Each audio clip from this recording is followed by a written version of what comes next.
అందరికీ నమస్తే. నేను మీ యాంకర్ లావణ్య. ప్రస్తుతం ఈ రోజు మనం పొలిటికల్ ఎనలిస్ట్ గారైనటువంటి శ్రీనివాసరావు గారితో ఉన్నామండి. రెండు రాష్ట్రాలకు సంబంధించినటువంటి పొలిటికల్ టాపిక్స్ గురించి ఈరోజు సార్ మాటల్లోనే అడిగి తెలుసుకుందాం. సార్ నమస్తే. సార్ నమస్కారం అండి. ఎలా ఉన్నారు సార్? ఫైన్ అండి, ఫైన్. సో పొలిటికల్ గురించి అసలు టోటల్గా మొత్తం అసలు మీ దగ్గరే ఇట్లా గ్లోబ్ తిట్టినట్లుగా తిప్పుతూ ఉంటారు టాపిక్స్ అన్ని. ఎలా సార్ అట్లా? ఏమంటాడు, ఇలా మనం రోజు చూస్తూ ఉంటాం కదా, కళ్ళ ముందు జరుగుతున్నది. సో టీడీపీ నుండి అయినా కావచ్చు, బీజేపీ అయినా కావచ్చు, వైసీపీ అయినా కావచ్చు, సో ఇందులో ఎక్కువ ఎవరికి సీట్లు వచ్చే అవకాశాలు ఉన్నాయి? ఆంధ్రప్రదేశ్లో టీడీపీ కూటమి ల్యాండ్ స్లైడ్ విక్టరీ వస్తుంది, అందులో డౌటే ఉంది.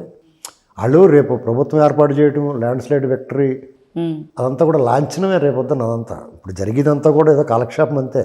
అది ఫిక్స్డ్ అండి, పబ్లిక్ డిసైడ్ అయిపోయి ఉన్నారు. జగన్మోహన్ రెడ్డి గారు నో మోర్, ఇంకా ఆ పార్టీ ఏం రాదు. అందుకనే ఆ పార్టీ ఇప్పుడు నేను మీ ఛానల్లో ఓ మాట చెప్పాను గతంలో, చంద్రబాబు నాయుడు గారు ఆఫీస్ ముందు తొక్కిసలాట జరుగుద్ది, ఆ పార్టీలో జాయినింగ్స్ అలా ఉంటాయి. మీరు కావాలంటే నిన్న ఎలా ఉందో ఒకసారి దృశ్యాలు తెప్పించుకోండి. ఉండవెల్లి ఆయన నివాసం ముందు ఎలా ఉందనేటువంటిది నిన్న ఒకసారి జగన్మోహన్ రెడ్డి గారిని చూస్తే మీటింగ్లోంచే పారిపోతున్నారు జనం. వాళ్ళ ఎమ్మెల్యేలు పారిపోతున్నారు, వాళ్ళ ఇంటికి వెళ్ళి ఫోన్లు కట్టేస్తున్నారు.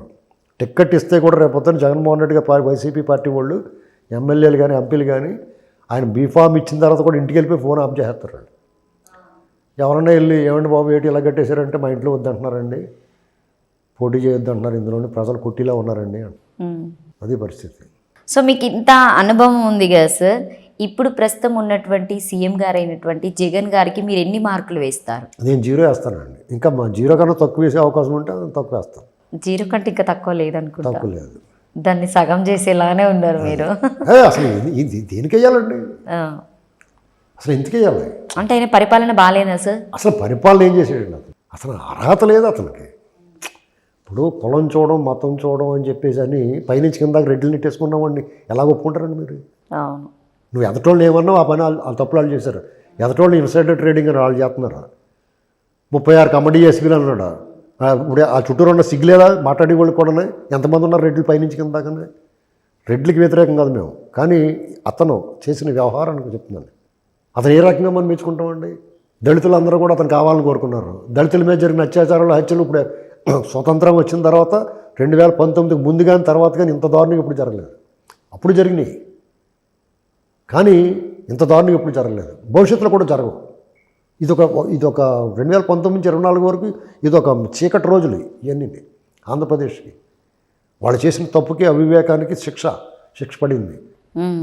మీరు ఎంతసేపు కూడా మీరు ప్రేమ ఉంటే, అభిమానం ఉంటే ఒక అరగంట ఎక్కువసేపు దుఃఖించండి, అంతేగాని మీ భవిష్యత్తుని తీసుకెళ్ళి ఎవరి చేతిలో పెట్టకూడదు. అవును, ఆ విషయం ఆలోచించాలా. మన అమ్మాయిని పెళ్లి చేయాలన్నా, లేదంటే ఇంకో వ్యవహారం చేయాలన్నా, ఒక వస్తువు కొనుక్కోవాలన్నా 100 సార్లు ఆలోచిస్తాం. మీ నెత్తి మీద ఎక్కించుకుంటారు దరిద్రాన్ని, జాగ్రత్త చూసుకోవాలా.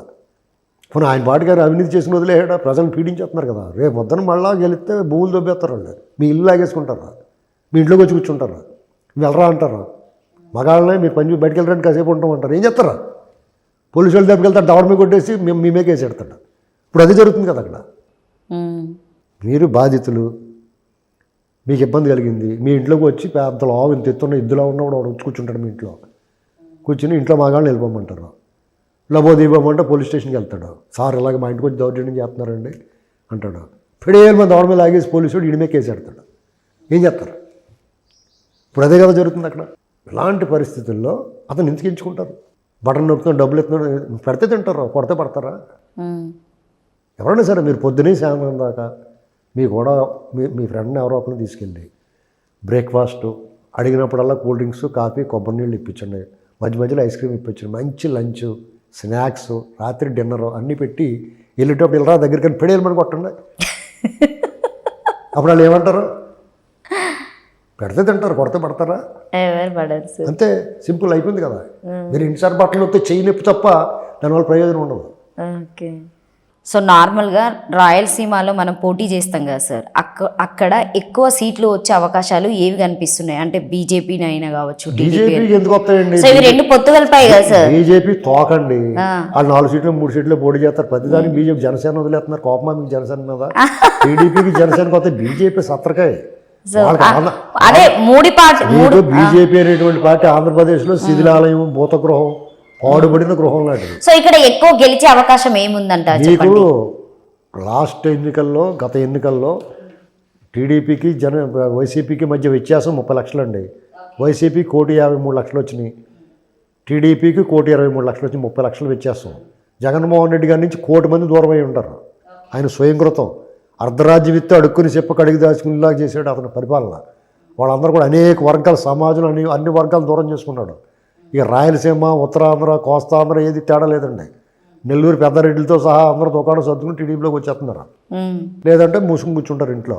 అంతేగాని జగన్మోహన్ రెడ్డి గారికి మాత్రం ఓటేయరాళ్ళు. వాళ్ళ జ్ఞానోదయ క్షౌరమైంది, అందరికీ వివరం వచ్చింది. కాబట్టి ఇక మీరు టీడీపీకి డెఫినెట్గా 50 to 55% ఓటింగ్ వస్తుంది.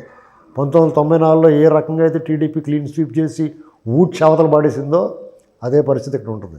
మీరు అందరూ చాలామంది అనుకుంటారు 294 నియోజకవర్గాల్లో కాంగ్రెస్ పార్టీని 26 స్థానాలకు పరిమితం చేసిందండి. 175లో 23 వచ్చినాయి టీడీపీకి. అంటే దానికన్నా మంచి పెర్ఫార్మెన్సే. చాలామంది తెలియక జగన్మోహన్ రెడ్డి గారు తోపు, తురుము, సింహం, పులి అంటారు. అది ఆ పని ఎప్పుడో చేశారు టీడీపీ వాళ్ళు. So thank you so much sir.